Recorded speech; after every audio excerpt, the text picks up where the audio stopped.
Chapter 8. Be still. To be aware of the divine requires inner stillness, tranquility, and inner silence. The greater the stillness, the greater the awareness. As the biblical psalmist wrote so long ago, "Be still and know that I am God." Stillness of mind and body is a state of contemplation, of inner tranquility and mental concentration, arising from and deepened by the practice of interior prayer and constant spiritual mindfulness. It is an attitude of silent opening to the divine, permitting him to fill the inner quietness with his presence. In Love of God, François de Sales writes, "Blessed indeed is the man who lovingly preserves the awareness of God's presence in the stillness of his heart. He will be drawing ever closer to God, imperceptible though it may seem, his whole soul filled with the infinite charm of it." Not only are stillness and tranquility the fruits of contemplation, they have also been employed as a means of experiencing God, using inner stillness and awareness of the divine without the help of a verbal formula such as the Jesus Prayer. Among those who have advocated such methods is the Spanish mystic Miguel Molinos, circa 1628 to 1698, who taught a practice founded on quiet recollection of the divine presence in inner silence and stillness, accompanied by complete surrender to the will of God. In Guida Spirituale, Spiritual Guide, he writes that this stillness brings great inner peace and joy. All sense of an individual self is lost, and the natural and innate purity of the eternal soul is regained. He writes, "The soul, being at the same time annihilated and renewed with a perfect nakedness, finds in its highest part a profound peace and sweet quietude, which brings it to such a perfect union of love that it is joyful in everything.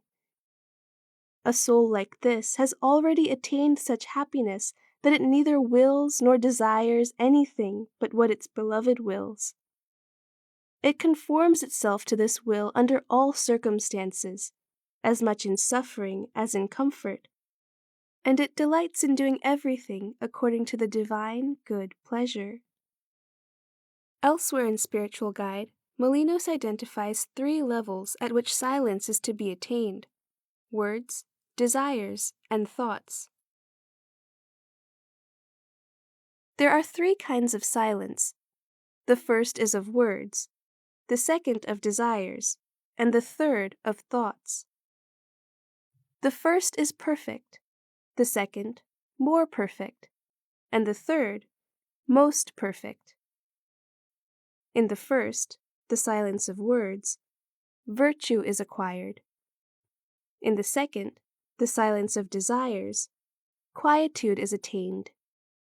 In the third, the silence of thoughts, internal recollection is attained. By not speaking, not desiring, and not thinking, you arrive at the true and perfect mystical silence in which God speaks with the soul, communicates himself, and in its most intimate depths teaches it the most perfect and exalted wisdom. For Molinos, the deepest level is that of internal recollection, which takes place when the soul learns to rest silently in his formless presence in an attitude of complete submission. Molinos writes, "Internal recollection is faith and silence in the presence of God. Therefore you should become accustomed to recollecting yourself in his presence, with loving attention, as one who has surrendered to God and united with him, in reverence, humility, and submission, beholding him in the most inward recess of your soul, without form, likeness, manner, or figure, with no distinguishing mark of perfection or attribute. He notes that by withdrawing to its pure and profound center, the soul comes to enjoy intimate companionship with the divine. Molinos writes, "When the soul attains this state, it should collect itself wholly within itself, in its own pure and profound center, where dwells the image of God. That is the place of loving attention, silence, the forgetting of all things, and the perfect surrender of the will, where the soul communes alone with God, as if there were none else but the two of them in the whole world."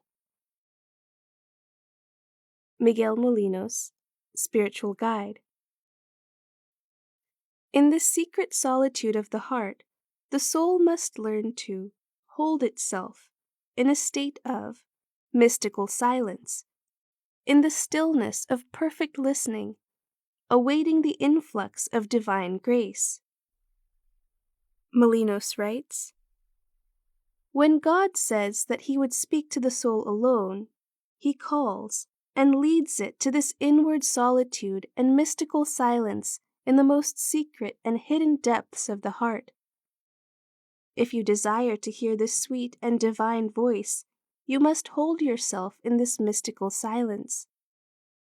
To attain this treasure, it is not enough to flee from the world, to renounce your desires, and to detach yourself from all created things, if you have not yet weaned yourself from all desire and thought.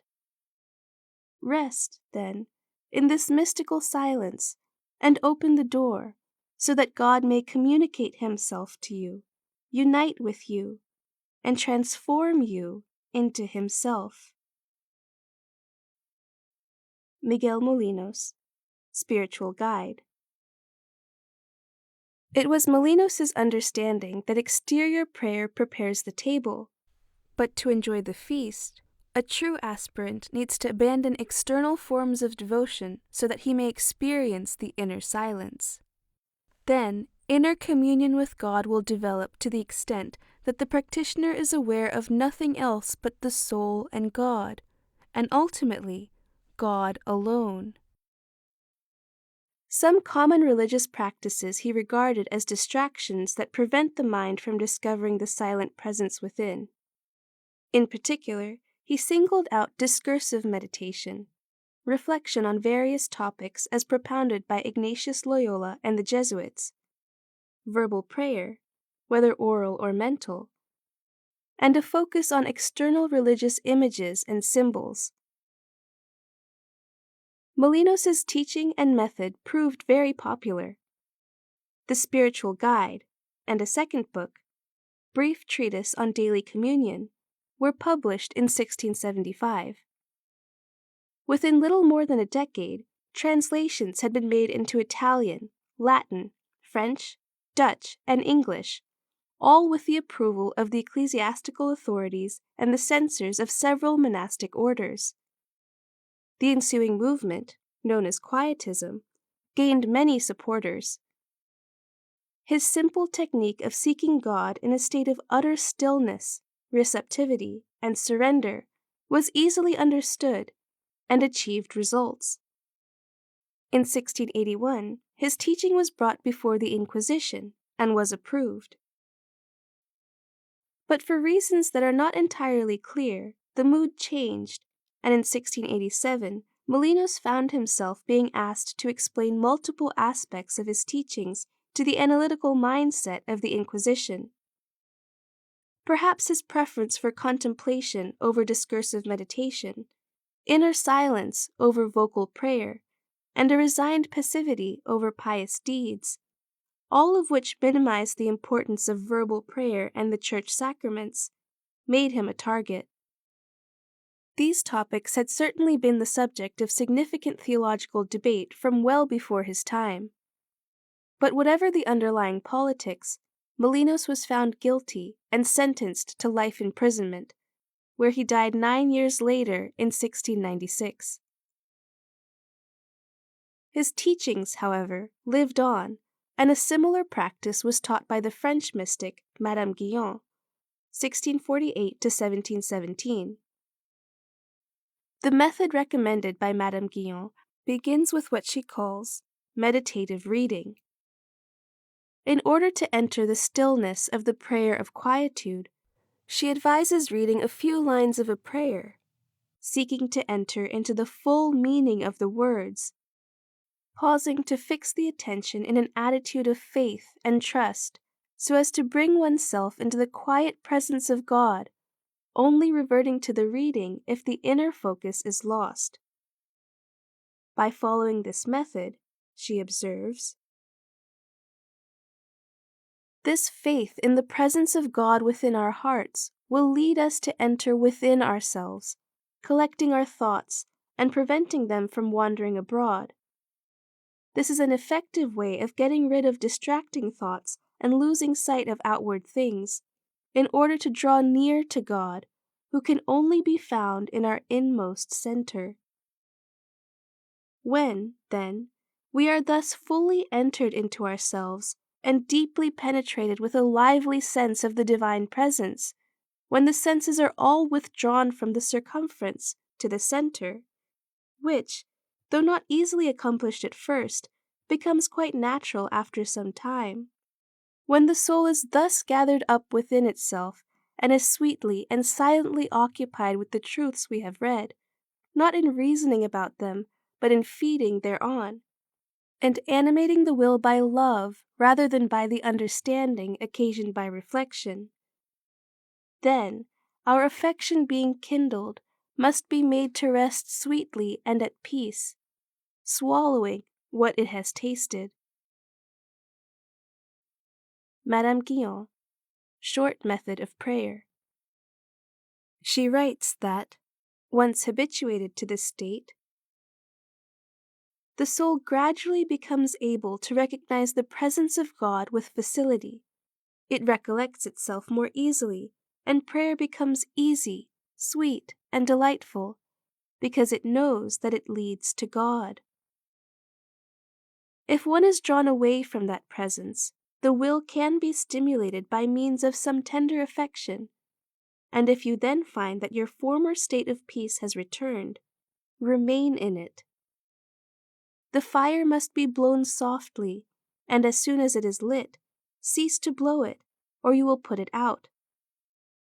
It is also necessary that you should go to God, not so much to obtain something from Him, as to please Him, and to do His will. Madame Guyon, Short Method of Prayer. She means that one should seek God for His sake alone, not for the enjoyment of spiritual peace and bliss. These benefits will arise of their own accord, but the focus is to remain on God. She goes on to describe the blessed state of those who are successful in practicing deep repose in the presence of God. She writes,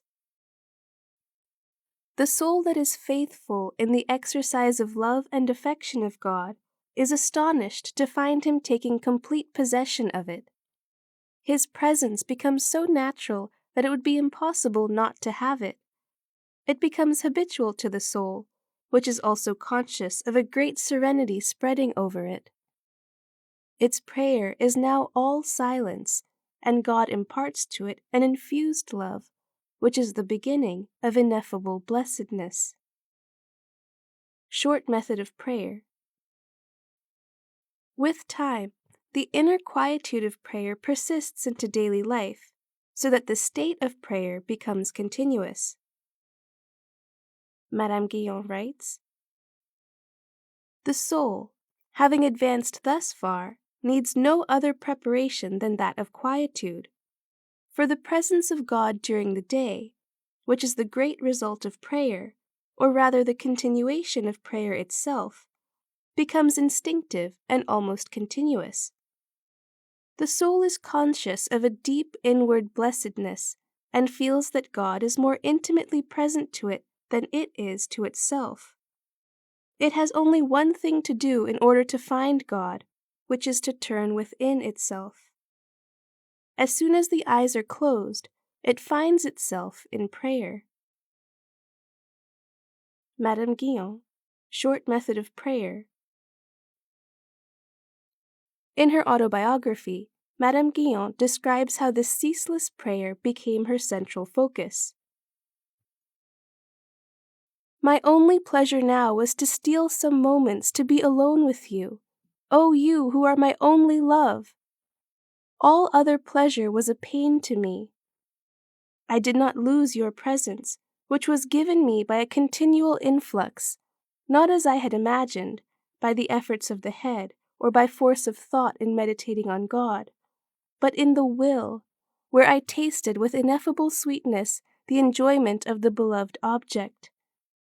In a happy experience, I knew that the soul was created to enjoy its God. Madame Guyon, An Autobiography. She continues, noting that spontaneously and naturally she becomes so absorbed in the presence of God that she surrenders her entire being to Him. My disposition at this time was a continual prayer, without my recognizing it as such. The presence of God was so plentifully given that He seemed to be more in me than my very self.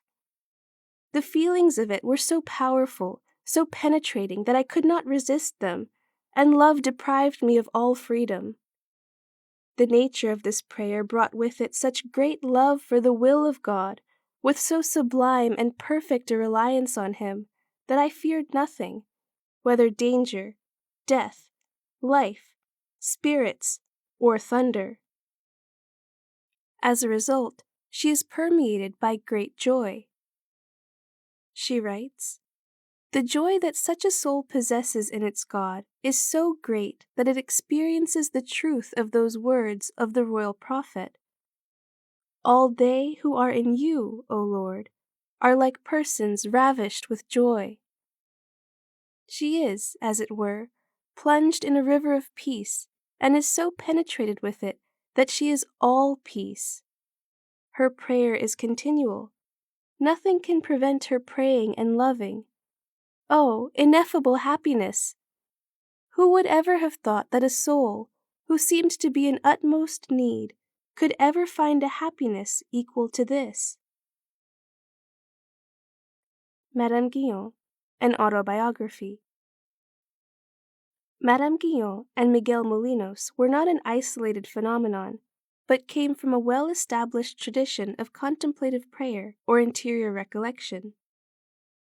The Spanish Carmelite mystic Saint Teresa of Avila, 1515 to 1582, writing around 100 years before Madame Guyon and Molinos, who mentions and quotes from Saint Teresa in a number of places, speaks of what she calls the prayer of quiet, describing it as a state of inner recollection and focus. This quietude and recollection is something that is clearly felt in the soul through the satisfaction and peace it brings, together with a very great joy and repose of the faculties, and a most sweet delight. It seems to the soul, since it has gone no further, that there is nothing left for it to desire, and it wishes it could make its abode here. It dares not move or stir, for it seems that if it did this, blessing would slip from its grasp. Sometimes it would like even to cease from breathing. Teresa of Avila, Life. Saint Teresa also says, like Molinos and Madame Guyon, that such quietude arises from the practice of interior recollection, rather than from practices in which the mind is active. From this recollection, there sometimes springs an interior peace and quietude that is full of happiness, for the soul is in such a state that it thinks there is nothing that it lacks. Even speaking, by which I mean vocal prayer and meditation, that is, reflection, wearies it, for it would like to do nothing but love. This condition lasts for some time, and may even last for long periods. Teresa of Avila, Testimonies. Mystics have consistently observed that interior stillness requires the otherwise constant mental chatter to be silenced. Another Spanish mystic, Pérez de Valdivia, circa 1520 to 1589, writes that he who stills his mind in such a way contemplates the hidden mysteries of the divine. He contemplates who, with clear and still regard, and in quietude and a kind of interior silence, and with holy wonder, and almost without reasoning, looks intimately at the things of God. Pérez de Valdivia, Road and Door to Prayer. Meister Eckhart, circa 1260 to 1327, says that perfect stillness is required for the soul to hear the eternal and all-sustaining word. The Heavenly Father speaks one word, and he speaks it eternally. In this word he expends all his might, for in this word he utters his entire divine nature and all creatures. The word lies hidden in the soul, unnoticed and unheard, unless room is made for it in the ground of hearing. Otherwise it is not heard. But all voices and all sounds must cease, and perfect stillness must reign there, a still silence. Meister Eckhart, Sermons 35. It is a two-way process, for Walter Hilton maintains that it is the Holy Spirit and His voice, which are synonymous with the word, that bring about this stillness. Stillness is brought about by the Holy Spirit in the contemplation of God, for His voice is so sweet and so powerful that it silences the clamor of all other voices in the soul. It is a mighty voice, sounding gently in a pure soul. Walter Hilton, Ladder of Perfection. The 14th century English mystic Richard Rolle writes of the heavenly music that accompanies and intensifies the depth of stillness. Very sweet indeed is the stillness that the spirit experiences when sweet, divine music comes down and brings it joy. Then the mind is wrapped in sublime and joyful melody, and sings the delights of everlasting love. A man overflows with inner joy, and his very thought sings as he rejoices in the burning of love. Once a man has known some such experience, he is never thereafter entirely without it, for there always remains some kind of glow, or song, or sweetness, even if they are not all present together in the same degree. Richard Rolle, Fire of Love. Once a soul has established inner contact with the divine presence, tranquility is a constant companion, as in the case of Brother Lawrence. As the Spanish mystic St. John of the Cross, 1542 to 1591, exclaims, "Oh, how happy is this soul that is ever conscious of God resting and reposing within its breast! Oh, how well is it that it should withdraw from all things, flee from business, and live in boundless tranquility!"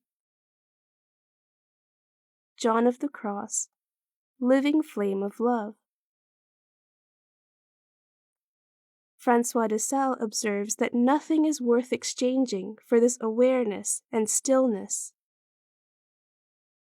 Once a soul rests peacefully in God, it will never exchange this stillness for all the most satisfying things of earth. François de Sales, Love of God.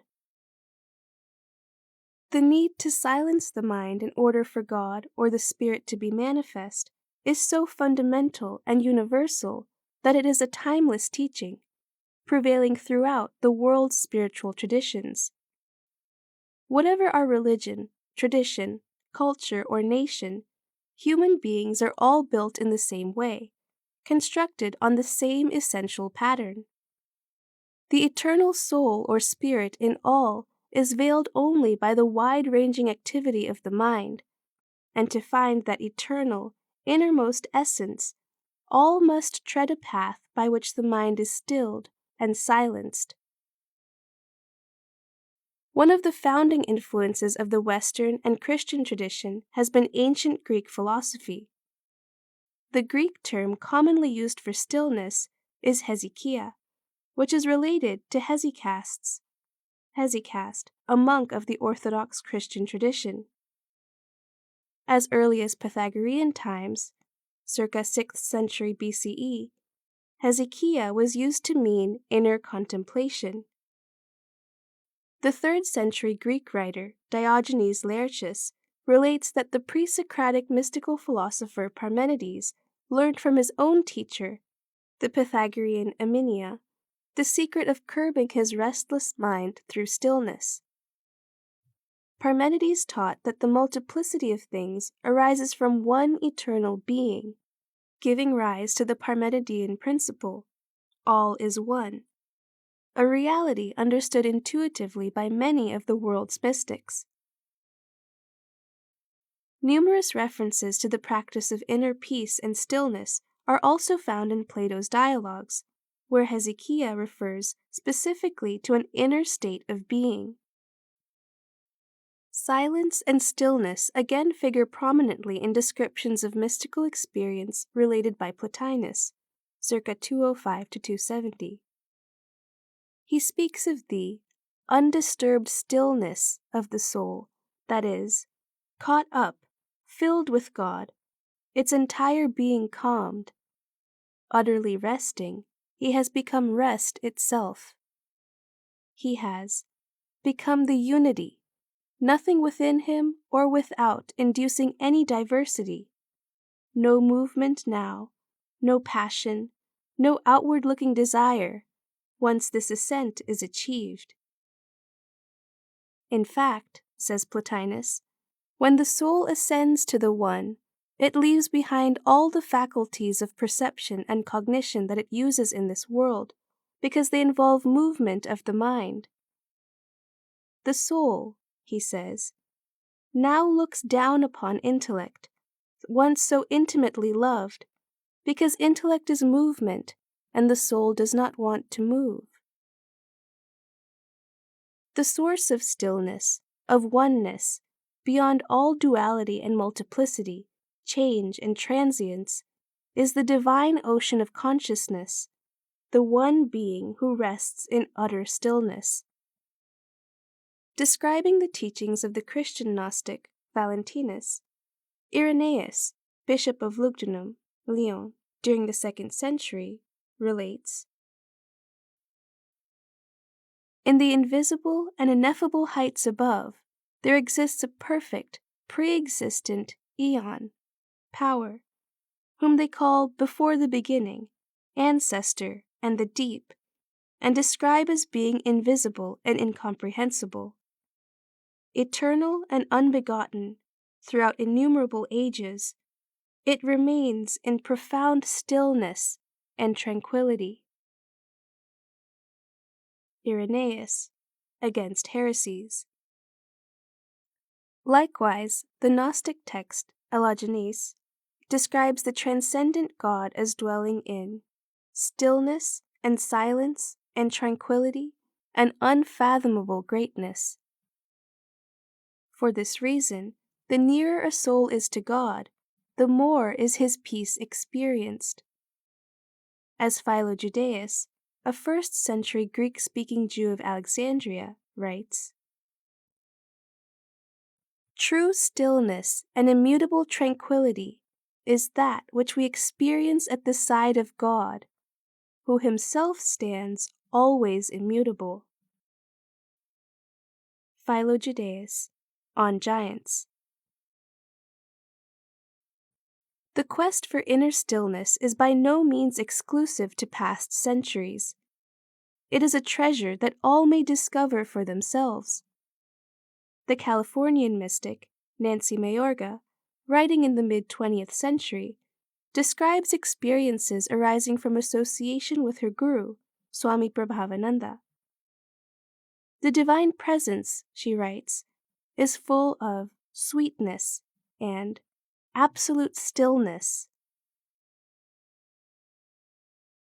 More frequently now, my mind is drawn to that very deep state where the presence of God is explicit, incontestable. Sometimes his presence comes with such a quiet and tender sweetness that I find myself weeping with gratitude. When you surrender to that absolute stillness, that all-pervasive beneficent light, that inexpressibly sweet, sweet bliss, there is no doubt at all, in your heart or in your mind, that you are experiencing God. Nancy Mayorga, Hunger of the Soul. Therefore, she seeks to make this inner stillness her constant companion in meditation. I just strive to hold the mind in that deep, deep state, which is incredibly deep. No bliss, no ecstasy, just stillness. Incredible! Oh, to hold this deep, dark state, so full of peace and promise. Nancy Mayorga, Hunger of the Soul.